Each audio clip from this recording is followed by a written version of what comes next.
उम्मुल मुमिनीन हज़रत उम्मे सलमा रज़ी अल्लाह ताला अन्हा रिवायत करती हैं कि आप सल्लल्लाहु अलैहि वसल्लम ने फरमाया, इन्नमा अना बशर, मैं भी इंसान हूँ। तुम में से कोई एक मेरे पास फ़ैसला लेकर आए और वो दलील पेश करने में दूसरे से ज़्यादा फसाहत और बलागत रखता हो, तो जो मैंने उससे सुना उसके मुताबिक फ़ैसला कर लूँ उसके भाई के हक़ का, तो वो ना ले,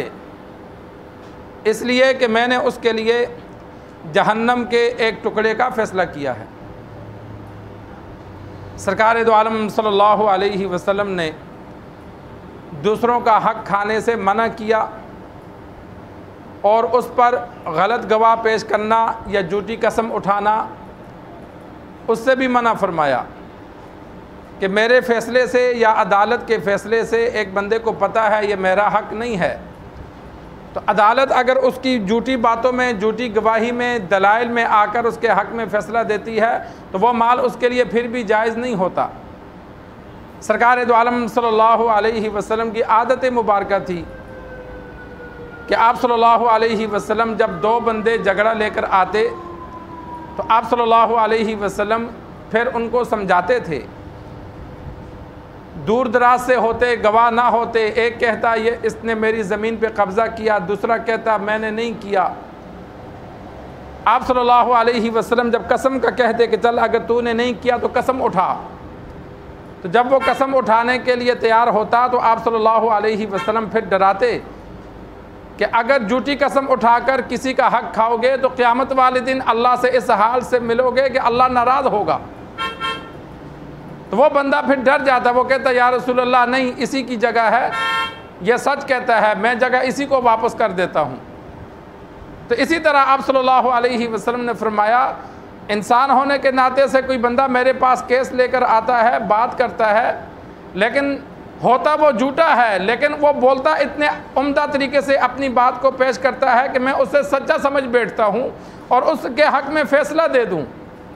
तो मेरे फ़ैसला देने से वो चीज़ उसके लिए हलाल नहीं होगी अगर उसकी ना हुई तो। अलबत्ता अंबिया में और गैर अंबिया में एक फ़र्क है कि अंबिया कराम से गलती नहीं होती, और अगर कहीं इज्तिहादी गलती हो भी जाए तो अंबिया कराम को गलती पर बाकी नहीं रखा जाता, बल्कि आसमान से वही आ जाती है कि ये बात ऐसे नहीं है, ऐसे कर लो। अंबिया से इज्तिहादी गलती अगर कहीं हो भी जाए तो फ़ौरन उसका तदारुक करने का हुक्म आ जाता है, लेकिन अंबिया के अलावा जिससे गलती हो जाए ज़ाहिर बात है उसको तो बताने वाला कोई नहीं, वो गलती गलती ही रहती है। तो सरकार दो आलम सल्लल्लाहु अलैहि वसल्लम से एक फ़ैसला भी ऐसा साबित नहीं है कि जो गलत हुआ हो, लेकिन फिर भी आप सल्लल्लाहु अलैहि वसल्लम ने उम्मत को समझाया कि अदालत के फ़ैसले से दूसरे का हराम माल हलाल नहीं हो जाता। और इसी तरह आजकल हमारे लिए एक और हुक्म है कि जो गैर शरई फ़ैसले हैं उनकी वजह से भी हमारे लिए माल हलाल नहीं होता। मिसाल के तौर पर पाकिस्तानी क़वानीन में अगर कोई चीज़ दूसरे का हक़ लिखा है लेकिन शरई तौर पर वो हक़ नहीं बनता, तो अगर हम अदालत के क़वानीन से लेंगे फिर भी हलाल नहीं होगा। एक मिसाल देता हूँ, अक्सर क़वानीन का तो मुझे नहीं पता, हम पढ़ते थे उस दौर में ये फ़ैसला हुआ, दादा ज़िंदा है, बच्चों में से एक बच्चा फौत हो गया, 3-4 बच्चे शादीशुदा हैं, बाल बच्चेदार हैं। अब जाहिर बात है कई बच्चे पहले फौत हो जाते हैं, अभी बाप ज़िंदा होता है। अब बाप ज़िंदा है, बच्चों में से 1-2 फौत हो गए, 2-3 ज़िंदा हैं। अब बाद में जब दादा फौत होता है तो जो पोते हैं जिनका वालिद फौत हो चुके हैं उनको विरासत नहीं मिलती, इसलिए कि दादा ज़िंदा है और जब बाप ज़िंदा था औलाद पहले फौत हो गई, और जो औलाद पहले फौत हुई उसको बाप की विरासत मिली नहीं। जब बाप को नहीं मिली तो आगे उनके बेटों को कैसे मिलेगी?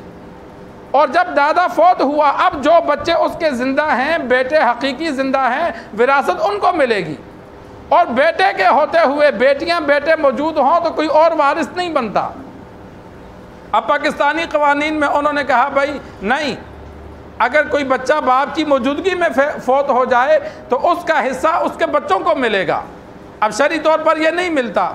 शरई तौर पर हुक्म यह है कि अगर वो गरीब हैं या ज़रूरतमंद हैं या दादा देना चाहता है तो उनको अपनी ज़िंदगी में दे, कि अपनी ज़िंदगी में इंसान जिसको मर्ज़ी दे सकता है। अगर उनको हिस्सा देना है तो शरई तौर पर उनका हिस्सा बनता तो नहीं है, तो ज़िंदगी में फिर उनको दे दे,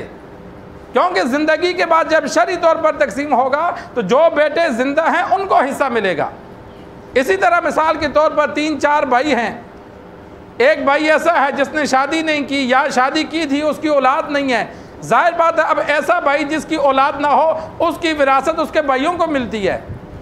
लेकिन भाइयों में से जो भाई फौत हो जाए उसकी ज़िंदगी में उनको विरासत नहीं मिलेगी, जब वो फौत हुआ अब जो भाई ज़िंदा हैं उनको मिलेगी। और पाकिस्तानी क़वानीन में यह है कि जो भाई फौत हो गए तो उनके बच्चों को मिलेगी। बच्चों को क्यों मिलेगी? जब उसके भाई बहन मौजूद हैं।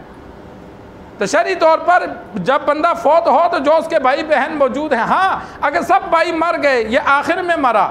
तो अब सब भाइयों की औलाद को मिलेगी।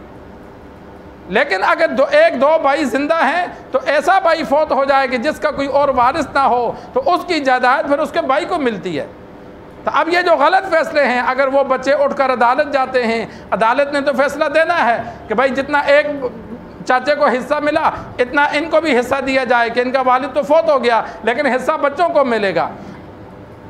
अब अदालत के ज़रिए हिस्सा ले लिया लेकिन यह हिस्सा उनके लिए जायज़ नहीं है, इसलिए कि जब शरीयत ने जायज़ नहीं रखा तो जो माल शरई तौर पर किसी मुसलमान के लिए हलाल ना हो उसको किसी भी हीले से लेना या अदालत के तरीके से लेना उसको वो जायज़ करार नहीं देता, वो हराम है, हराम ही रहेगा। अल्लाह से दुआ है अल्लाह हमें दीन सीख कर समझ कर अमल करने की तौफीक अता फरमा।